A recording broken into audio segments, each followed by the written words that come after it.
Salam, apa kabar?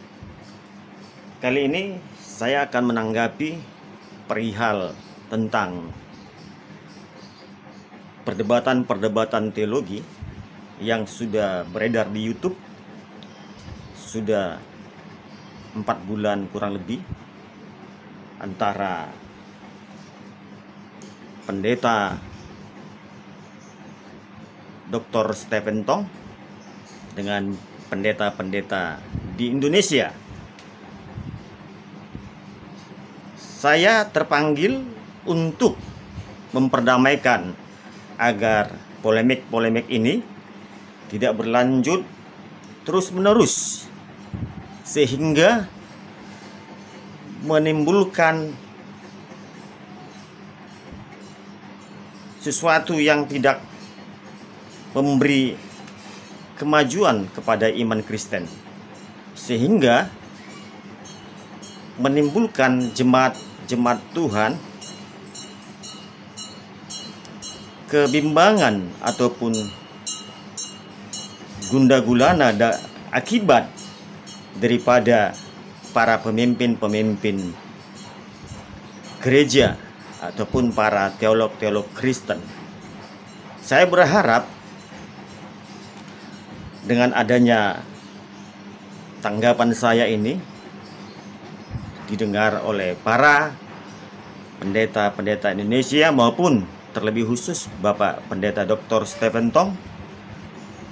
Saya melihat dia sangat bersemangat dan antusias mengatakannya adanya pendeta di Indonesia yang berani menghujat ataupun mengambil wibawa Tuhan.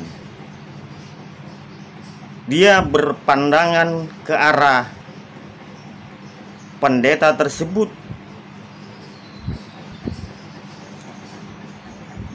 menipu atau memalsukan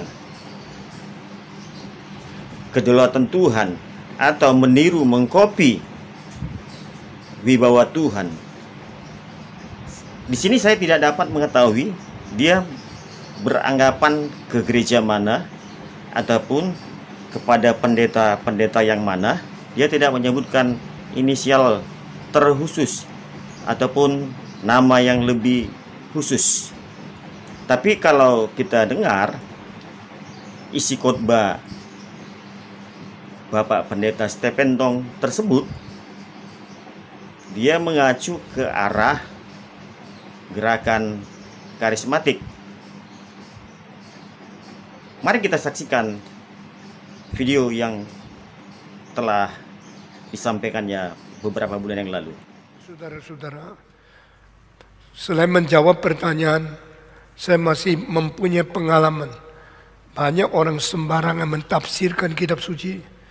Dan terakhir berapa hari ini saya dengar seorang pendeta terkenal dari gereja besar sekali di Indonesia mengatakan satu kalimat, Tuhan perintahkan saya untuk menghentikan coronavirus. Waktu saya dengar kalimat ini, saya langsung berdoa, Tuhan ampuni dia, karena dia sedang berbuat kesalahan yang besar sekali. Kalau coronavirus diizinkan oleh Tuhan, lalu ada seorang yang dapat perintah dari Tuhan untuk menghardik dan menghentikan coronavirus, dia sedang menciptakan suasana supaya orang kira dia pendeta yang paling berkuasa.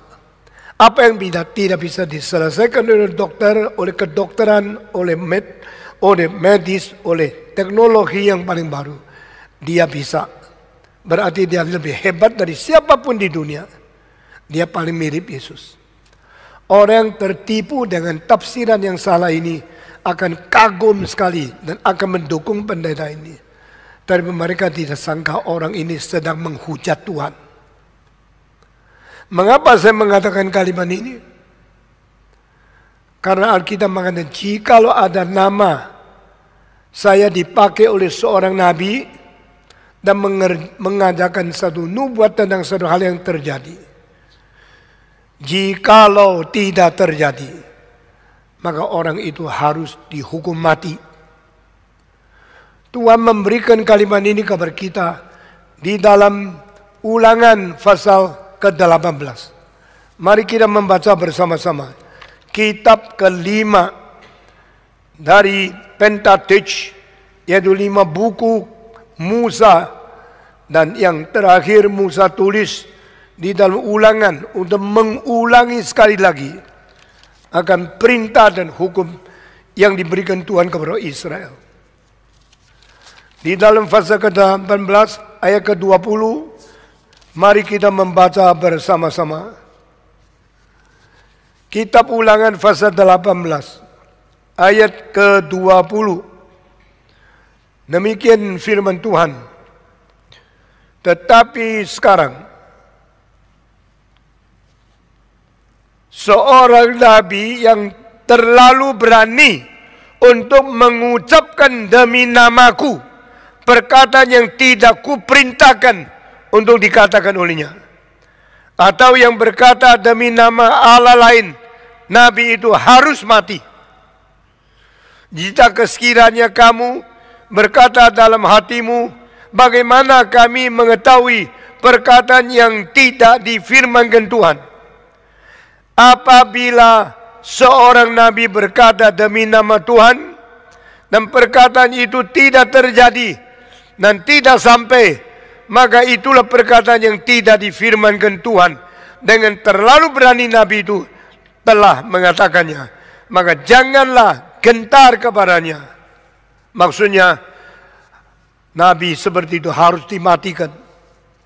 Saudara-saudara, saya mendoa Tuhan mengampuni pendeta-pendeta di Indonesia yang berani seperti ini.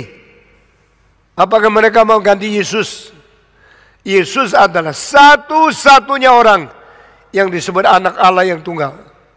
Yesus adalah satu-satu orang yang pernah membangkitkan orang mati, yang pernah membuka mata orang buta, yang pernah membuka mulut orang bisu, membuka telinga orang yang tuli, dan membangkitkan orang yang timpang. Yesus adalah satu-satu orang yang mempunyai kuasa besar seperti itu. Siapakah pendeta ini? Dia kira dia sama seperti Yesus. Dia sedang menghujat Tuhan, sedang memalsukan Tuhan, sedang menipu orang Kristen. Saudara-saudara, sejarah membuktikan banyak pendiri agama, banyak nabi-nabi memakai nama Allah, menipu ratusan juta manusia. Kelihatan sukses, tapi akhirnya mereka akan dihukum oleh Tuhan, karena mereka tidak pernah diutus oleh Tuhan. Sekarang terlalu banyak orang Kristen terlalu gampang terima, terlalu gampang percaya kepada manusia yang berani memakai wibawa Tuhan, sehingga penipuan mereka ditelan, diterima mentah-mentahan, sehingga dianggap itu firman Tuhan. Alkitab mengatakan, khususnya di Nabi Yeremia, ada orang yang mencuri firmanku dari tetangganya, lalu berkata, demi namaku, semua firman yang aku tidak pernah utus mereka. Lemparlah batu, matikan mereka, jangan takut kepada mereka.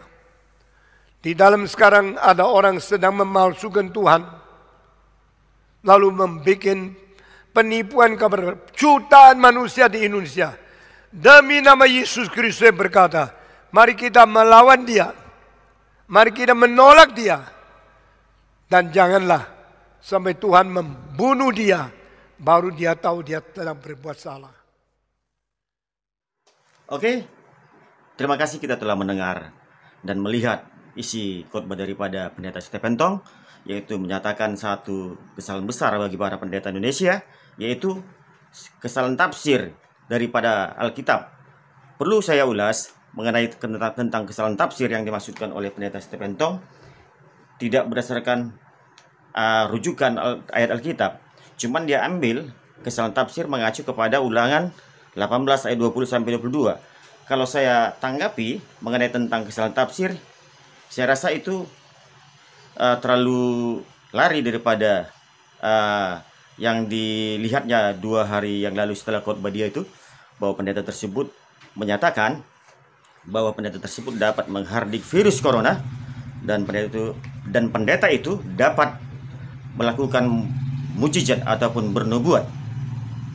Saya rasa ini ayat Ulangan bukan menjadi acuan yang tepat, tapi kalau saya katakan ayat yang cocok ke situ adalah Markus 16 ayat 17. Tanda-tanda orang percaya, mereka akan diberi kuasa oleh Tuhan Yesus dapat mengusir setan ataupun roh jahat.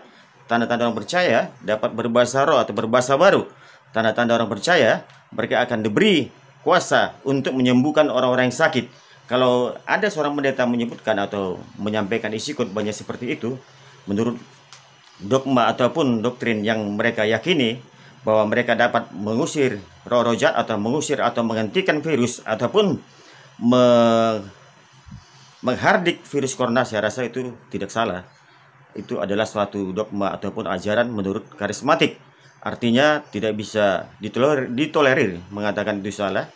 Tapi kalau Pak Pendeta Stephen Tong mengacu kepada tafsiran salah ke rujukan ayat Alkitabnya kepada Ulangan 18 sampai 20 adalah sesuatu lari daripada konteks tafsirannya. Konteks yang dimaksudkannya adalah Nabi Elia menyatakan kuasa Allah kepada para nabi Baal, sedangkan Nabi Baal tidak punya kuasa Allahnya. Artinya di sini konteks yang dimaksudkan adalah suatu konteks bahwasannya Elia punya kuasa untuk menyatakan kuasa Allah tersebut, sedangkan para nabi Baal tidak dapat menyatakan kuasanya. Ini sudah berbeda antara Allah dan Baal, jadi konteksnya berbeda. Sedangkan di sini antara doktrin, dogma dan ajaran, artinya sama-sama percaya kepada Yesus. Karismatik percaya kepada Yesus, mungkin Reform juga percaya kepada Yesus, dan pastilah percaya kepada Yesus. Saya berharap seperti itu karena saya ingin memperdamaikannya, bahwasannya aliran ini sudah timbul beberapa ratus tahun yang lalu. Artinya sejak zaman gereja reformasi sudah ada pertemuan-pertemuan ini dilakukan, sehingga adanya penekanan-penekanan untuk ajaran masing-masing. Jadi itu sesi yang pertama dari isi video Pak Pendeta Stephen Tong dapat saya tanggapi. Biarlah kita menjalankan sesuai dengan dogma kita masing-masing ataupun dengan doktrin kita masing-masing. Mungkin penekanan Pendeta Stephen Tong ataupun aliran Reformed, gereja Reform, mengacu kepada doktrin yang lebih kuat, artinya bukan menyatakan karunia-karunia bernubuat ataupun karunia-karunia bermujizat ataupun karunia-karunia kesembuhan ilahi. Itu saya rasa kita punya masing-masing cara yang berbeda. Itulah ulasan saya pertama. Marilah kita Pak untuk kembali kepada ajaran kita ataupun teologi kita masing-masing atau doktrin kita masing-masing. Kita sama-sama mempunyai teologi yang berbeda-beda.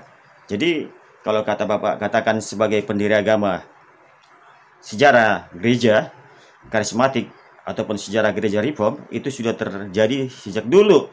Artinya gereja karismatik timbul adalah akibat pergeseran dari gereja reformasi, mulai daripada gereja Anglikan, Metodis, dan sampai ke gereja Pentakosta ataupun aliran karismatik.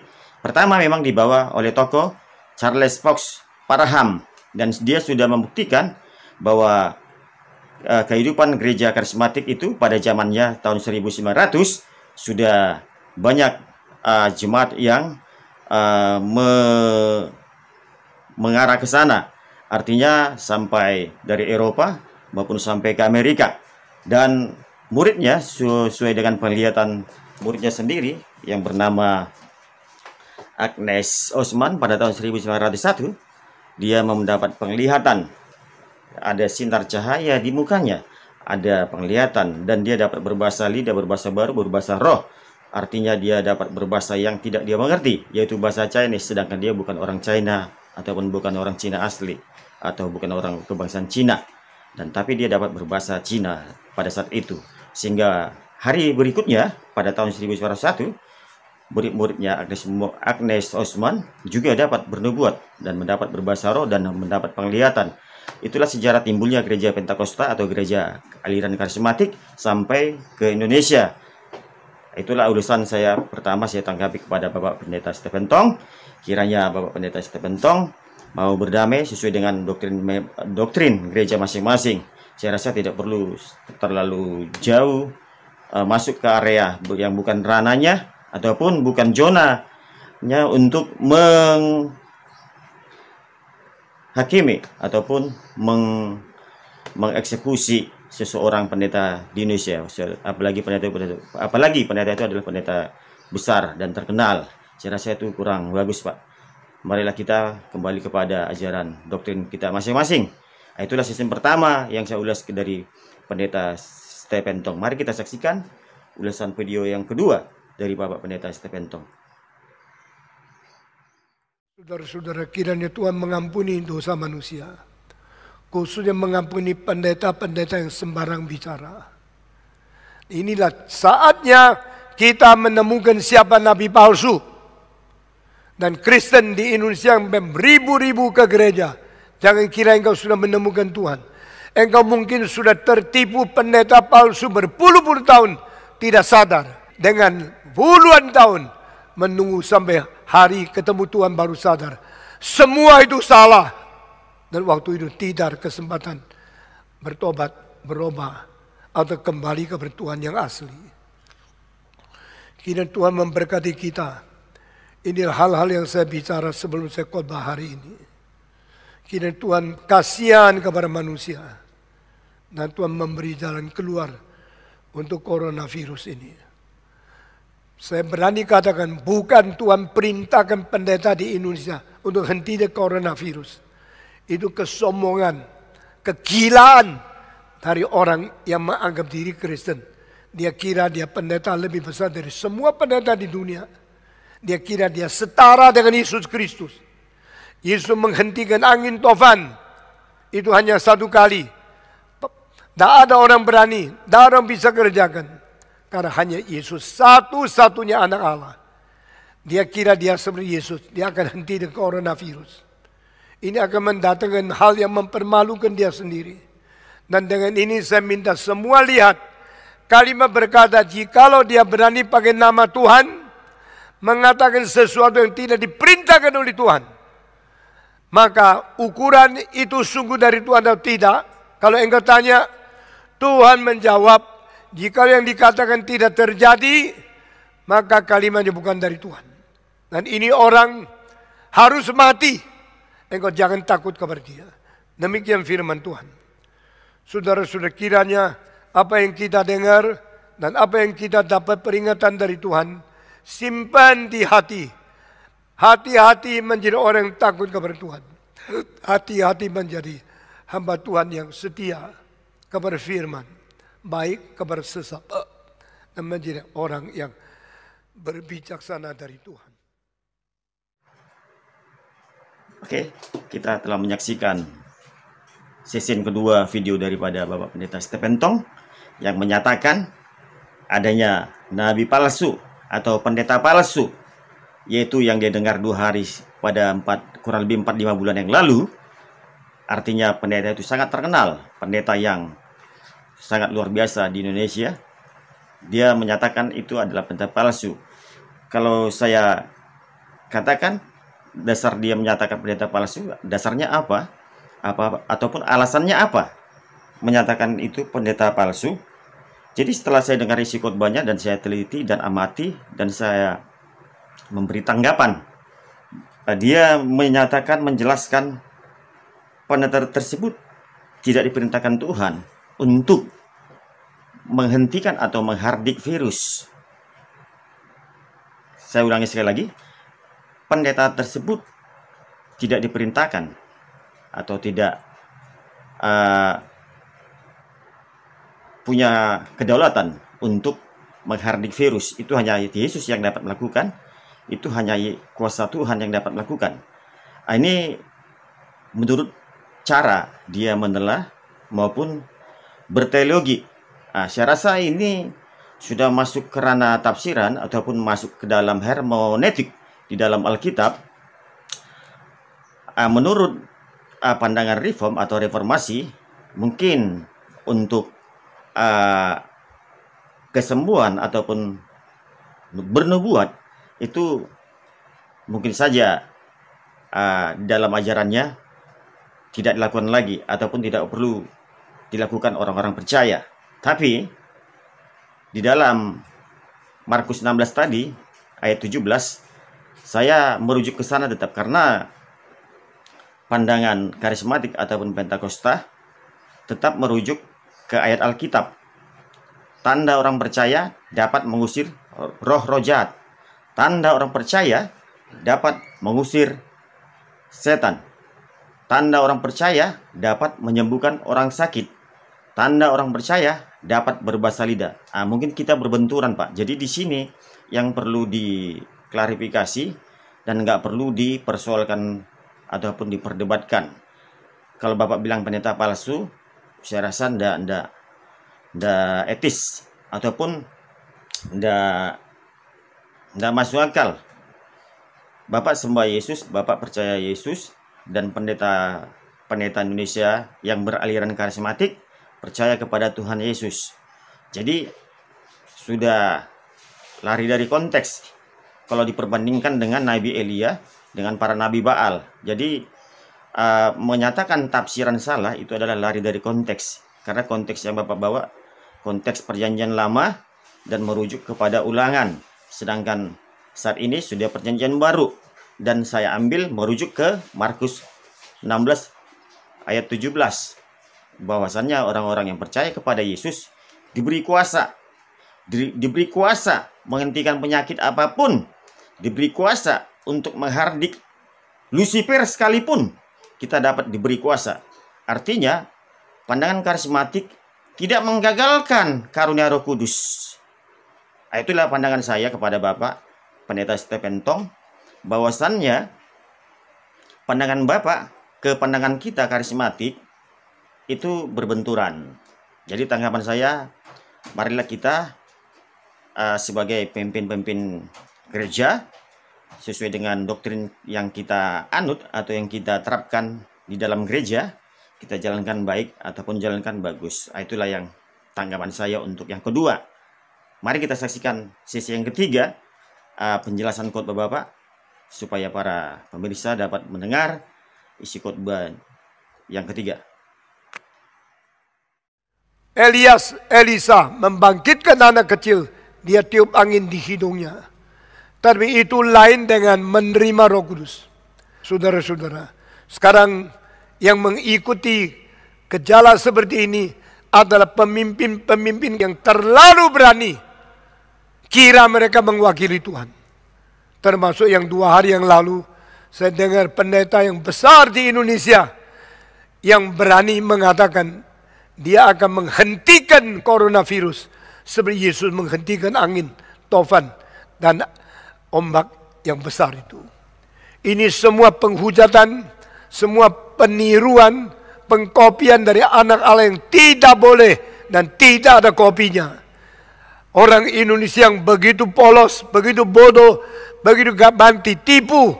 Sekarang bangunlah, sadarlah mulai hari ini. Jangan lagi mau ditipu oleh pendeta-pendeta yang palsu.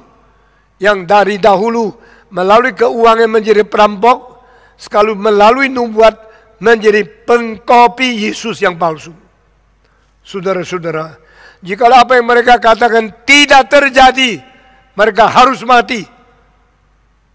Sekarang saya tanya, pendeta-pendeta yang berani mengikut, mengkopi, memalsukan Yesus, maukah berani kerjakan 2 hal? Pertama, bikin kebaktian kesembuhan secara besar, pakai Istora atau pakai Gelora Bung Karno, bilang semua yang sakit virus corona datang sini, saya dalam nama Yesus menyembuhkan engkau. Kenapa engkau tak berani kerjakan itu? Hei, pendeta-pendeta di seluruh Indonesia, dengar kalimat pendeta Stephen Tong ini. Kalau engkau mempunyai kuasa Tuhan, kerjakan itu. Bikin kebaktian kesembuhan ilahi, suruh semua yang beriman datang. Yang coronavirus telah menjalar di dalam tubuh mereka, sembuhkan mereka. Saya akan melihat apakah kuasa Tuhan ada pada kamu. Engkau sudah omong kosong berpuluh-puluh tahun. Karena engkau mengetahui yang sakit akibatnya cuma dua. Sembuh atau mati.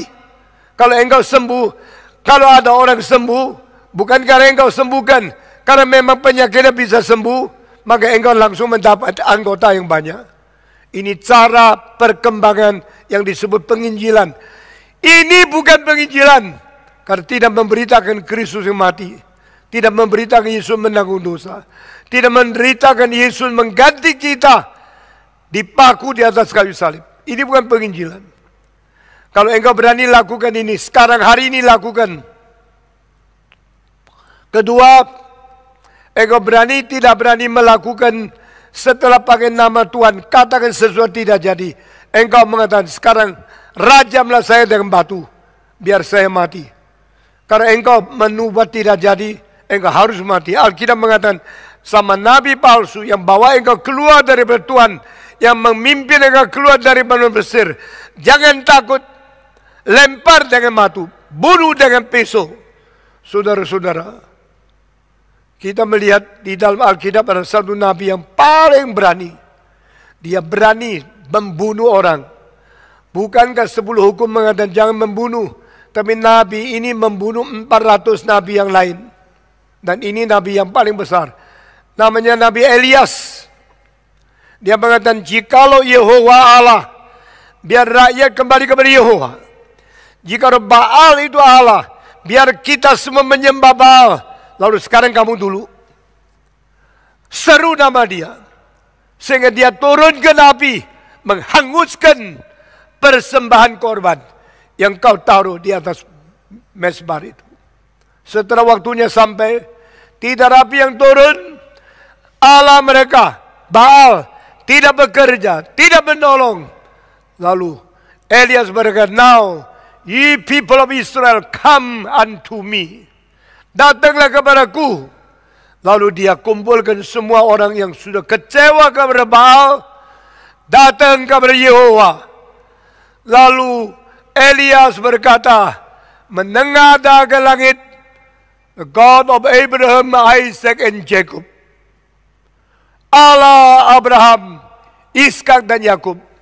Sekarang saya berdoa kepadamu, please show yourself to these people, that they can know that you are God.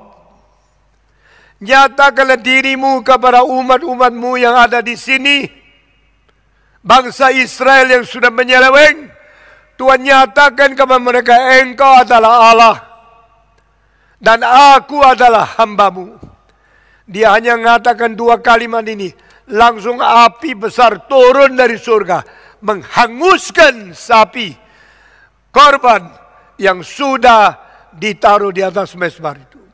Tapi sebelum dia berdoa, dia sudah siram air 4 kali. Itu tindakan dianggap orang gila. Karena waktu itu sudah 3,5 tahun. Berapa hari itu? Sudah lebih 1000 hari tidak turun hujan. Air sudah begitu langka. 1 tetes air lebih mahal daripada 1 berlian. Tapi Elias sebagai orang gila, tuangkan air yang sisa. Itu mungkin dibunuh langsung oleh Raja Ahab. Itu air untuk kerajaan, untuk istana. Kenapa enggak buang? Tahu tidak? Kalau raja tidak air bisa mati. Elias sekarang tidak ada raja, presiden dan presiden. Saya melayani Tuhan. Tuhan suruh saya buang air. Saya buang. Dia buang 1 kali. Tuang lagi. Tuang lagi. Tuang lagi. 4 kali tuang air itu. Sehingga basah kuyup. Kalau sudah basah kuyup, api pun tidak bisa menyalakan. Tapi begitu dia berdoa, Tuhan turunkan api menyalakan dan menghabiskan semua korban itu. Sesuai itu dia berkata, tangkap semua nabi palsu. Indonesia dengar, setelah kalimat yang demi nama Tuhan tidak jadi, jangan membiarkan pendeta-pendeta yang berani mewakili Tuhan dan menghujat Tuhan lari. engkau harus buang dia. Harus tidak lagi datang kepada Tuhan melalui dia. Karena dia telah menipu engkau. Dan engkau harus kembali kepada Tuhan yang asli. Saudara-saudara. Langsung orang-orang nabi-nabi Baal 400 orang ditangkap dan perintah daripada Nabi Yesaya, Nabi Elias mati ke mereka. Mereka dipotong dengan pisau menurut apa yang diperintahkan oleh Tuhan Yesus, Tuhan Allah di dalam kitab Ulangan pasal 13. Bunuh mereka pakai pisau, jangan takut, bikin mereka mati supaya engkau mengetahui akulah Allahmu yang sejati. Saudara-saudara, saya tidak berani bicara apa-apa waktu membaca kitab suci. Saya tahu kedahsyatan Tuhan tidak boleh dipalsukan. Kenapa pendeta berani memalsukan? Mau buktikan semua pendeta Protestan tidak ada kuasa. Hanya mereka yang ada Roh Kudus. Mau buktikan semua ajaran gereja lain itu mati. Hanya mengerti doktrin, tidak mengerti kuasa Tuhan. Mereka yang mengerti. Mereka menginjak-injak, menghina-hina doktrin, dan menghina orang yang belajar baik-baik tentang teologi. Dan mereka kira mereka lebih besar daripada pendeta-pendeta di Protestan. Mereka adalah orang yang mempunyai kuasa Roh Kudus yang asli. Oke, kita telah mendengar sesi khotbah video yang terakhir ini. Di sini ia menjelaskan bahwasannya bahwa pendeta-pendeta Indonesia adalah menghujat Tuhan. Pendeta-pendeta Indonesia yang melakukan seperti kesembuhan ilahi atau karunia bernubuat, karunia bermujizat adalah pendeta-pendeta palsu, dan dia mengajak para orang-orang percaya, orang Kristen, supaya kembali kepada Tuhan yang asli. Jadi saya lihat di sini dia meminta satu bukti, suatu tanda jika dia mempunyai kuasa dalam menyembuhkan yang sakit, mempunyai kuasa dalam bermujizat. Dia ingin minta bukti di suatu lapangan terbuka, lapangan terbesar di Istora Senayan, Jakarta atau Gelora Bung Karno. Adakan di sana suatu KKR atau kesembuhan ilahi yang terkhusus kepada orang-orang yang berpenyakit coronavirus, sehingga orang-orang Kristen terkhusus yang mengalami sakit penyakit coronavirus corona datang ke sana, sehingga kalau memang ada kuasa, lakukanlah itu sekarang juga. Itu penjelasan khotbah daripada pendeta Stephen Tong. Saya lihat di sini ini sesuatu yang apa ya, memberikan argumen, jika engkau punya kuasa, jika engkau punya bukti, jika engkau anak Tuhan, seolah-olah seperti itu. Jadi seperti pencobaan juga saya rasa kalau bahasa-bahasa seperti ini. Seperti pencobaan, artinya mencobai Tuhan Allah. Saya rasa bahasa-bahasa ini seperti apa ya, nggak lazim lah digunakan seperti ini. Jadi, dan dia tahu saat ini juga nggak bisa berkumpul beramai-ramai di Gelora Bung Karno atau di Istora Senayan karena situasi COVID-19 ini. Artinya tidak mungkin lah, tidak relevan jika dilakukan KKR atau kesembuhan ilahi khusus penyakit coronavirus. Saya rasa nggak relevan dan nggak apa ya, nggak mungkin lah saya rasa ya. Tapi kalau Bapak ingin memaksa, bukan berarti pendeta-pendeta karismatik tidak ada yang berani. Bukan berarti pendeta-pendeta karismatik di Indonesia tidak ada ataupun tidak mau melakukan hal itu. Bukan berarti. Jadi kalau Bapak katakan bahwasannya pendeta-pendeta di Indonesia untuk mencari anggota atau jemaat melalui KKR atau kesembuhan ilahi itu tidak dapat dilakukan, saya rasa gak etis juga. Petrus melakukan KKR atau berkhotbah melakukan kesembuhan ilahi sehingga banyak jemaat yang datang, sehingga banyak anggota bertambah. Jadi kalau Bapak katakan harus memberitakan Injil, itu pun adalah salah satu cara untuk memberitakan Injil. Artinya bukan berarti tidak bisa dilakukan lagi. Artinya bukan berarti KKR atau kesembuhan ilahi di Gelora Bung Karno atau di Istora Senayan tidak dapat dilakukan lagi. Bukan berarti Bapak. Cuman situasi saat ini tidak boleh berkumpul-kumpul, tidak bisa berbondong-bondong datang, tidak bisa karena situasi COVID. Jadi semuanya dilakukan dengan online, live streaming maupun dengan membagikan dengan sharing khotbah dari YouTube. Jadi alangkah baiknya Bapak tidak usah mencobai pendeta-pendeta karismatik, karena pendeta-pendeta karismatik adalah pendeta-pendeta yang teruji juga. Ada bukti dari Tuhan Yesus, ada pernyataan dari Tuhan Yesus, ada kuasa dari Tuhan Yesus. Jadi kalau Bapak katakan ada dilema, mungkin dulu ataupun Bapak saat muda, saat bersekolah teologi, mungkin berbenturan dengan seorang karismatik, sehingga Bapak ada dilema emosional terbawa sampai saat ini, seusia yang sudah tua ini. Saya rasa Bapak maafkan saja hal-hal yang tersebut. Jadi dilema Bapak jangan dibawakan sampai sekarang. Jadi kalau Bapak katakan orang karismatik menginjak-injak doktrin atau menginjak-injak atau menghina teologi, saya rasa bukan Pak. Ataupun mengatakan orang karismatik tidak mengerti teologi. Orang karismatik sekolah teologi juga Pak. Ataupun orang Pentakosta sekolah teologi juga. Dan dari dasar sekolah sampai tuntas. Dan berakar juga di dalam Alkitab. Jadi semua berdasarkan Alkitab. Kita melakukan hal-hal bernubuat, berbahasa roh, membuat sesuatu kesembuhan ilahi, itu dasarnya ada Alkitab. Jadi kita nggak mengada-ada ataupun membuat sesuatu sensasi supaya terkenal, tidak. Ataupun sesuatu yang untuk mencari jemaat supaya tambah anggota jemaat, bukan Bapak.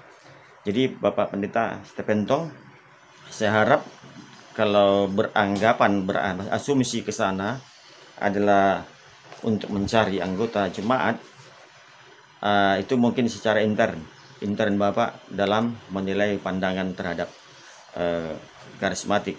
Dan saya juga banyak teman-teman orang Reform ataupun Calvinis maupun dari Lutheran ataupun dari gereja-gereja Advent berseberangan dari kita. Cara pandangnya kita tetap bersahabat, kita tetap bergandengan tangan, kita tetap melakukan pelayanan bersama-sama. Jadi kita bukan mengkritik ataupun bukan mengomentari ranah teologi mereka ataupun zona teologi mereka, tapi kita berlomba-lomba untuk melayani Kristus Yesus. Tapi kita ayo berlomba-lomba melayani Yesus Kristus, karena tidak saatnya kita mengomentari atau mengoreksi teologi doktrin masing-masing ataupun dogma gereja masing-masing. Saatnya kita tunjukkan kepada publik, tunjukkan kepada orang-orang untuk melayani Yesus Kristus. Jadi kalau Bapak beranggapan gereja Pentakosta atau karismatik hanya yang mempunyai Roh Kudus, hanya yang mempunyai kuasa Roh Kudus, itu kan internalisasi Bapak menilai seseorang, menanggapi seseorang pendeta, sehingga Bapak merasa pendeta tersebut tidak menghargai teologi atau tidak menjunjung teologi. Salah Pak. Jadi bukan seperti itu ya. Kita orang karismatik maupun Pentakosta tetap mengerti teologi, menjunjung teologi, dan memahami tentang teologi-teologi Kristen yang benar. Jadi bukan berarti saya melemahkan Bapak juga. Bapak bersemangat, antusias dalam menyampaikan khotbahnya. Saya juga acungkan jempol. Bapak termasuk orang-orang yang dipakai Tuhan juga untuk melayani. Marilah Pak, kita melayani sungguh-sungguh dan gak usah mencampuri doktrin gereja berbeda-beda. Jadi kita kembali kepada doktrin masing-masing. Kita tunjukkan, karena perpecahan gereja sudah berlangsung sejak dahulu. Jadi kalau Bapak katakan perpecahan gereja itu baru berlangsung sekarang, tidak. Jadi ada tertulis di dalam 1 Korintus juga bahwasanya perpecahan bisa terjadi untuk membuktikan siapa yang tahan uji. Jadi orang percaya itu memang sudah berpecah-pecah. Jadi walaupun berbeda-beda, terpecah-pecah, tapi satu tubuh Kristus, satu Tuhan Yesus.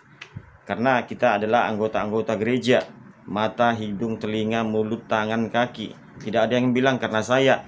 Tidak ada yang bilang karena saya itu bisa jemaat banyak. Tidak ada yang bilang karena saya lebih besar. Tidak ada yang bilang denominasi mana yang bilang itu saya yang terbaik dan terbesar di dalam pelayanan. Tidak ada. Kita sama di mata Tuhan, sama-sama melayani Kristus, sama-sama melayani Yesus, sama-sama punya Tuhan yang sama, Tuhan yang satu, tunggal, seperti syukur Bapak tadi menerangkan juga. Dan marilah kita berdamai Pak, marilah kita jangan mengulangi lagi seperti ini Pak. Nggak baik didengar orang-orang maupun yang memanfaatkan situasi ini. Jadi ini dapat juga mengurangi ataupun mengecohkan iman Kristiani. Nggak baik seperti itu Pak. Jadi kita mari menguatkan atau mempertahankan iman Kristen kita. Semakin banyak yang datang untuk datang kepada Yesus Kristus. Jadi tanggapan saya kepada Pak Stepentong, marilah kita melayani dengan sungguh-sungguh, tidak membawakan emosional pribadi ataupun sesuatu yang pernah Bapak pelajari. Jadi kita buatlah itu menjadi perbedaan yang indah, perbedaan teologi yang indah, tetapi untuk kemuliaan Tuhan Yesus Kristus, sehingga banyak jiwa yang dapat kita menangkan. Saya rasa itu tanggapan saya yang terakhir kepada sesi video ini buat para YouTube pemirsa yang menonton maupun mendengar dimanapun mereka berada saat ini. Biarlah dengan tanggapan saya ini memperdamaikan Bapak Pendeta Stepentong dengan para pendeta-pendeta terkhusus karismatik di Indonesia ataupun Pentakosta di Indonesia, dapat melihat dan menilai artinya mana yang sesuai dengan kedoktrinannya. Kalau Yesus sama semuanya, dimanapun kita beribadah, tetap Yesus juga. Tidak ada yang berbeda-beda. Mungkin karunia kita yang berbeda-beda, itu saja. Jadi kepada para apologet di Indonesia, biarlah jangan memperkeruh suasana ini, tapi biarlah memperdamaikan, sehingga kita dapat melayani sungguh-sungguh, melayani serius di dalam Yesus Kristus, sehingga banyak jiwa yang dapat kita menangkan untuk kemuliaan Yesus Kristus. Haleluya. Sampai berjumpa kembali di waktu yang lain atau di waktu yang akan datang. Tuhan Yesus memberkati. Salam.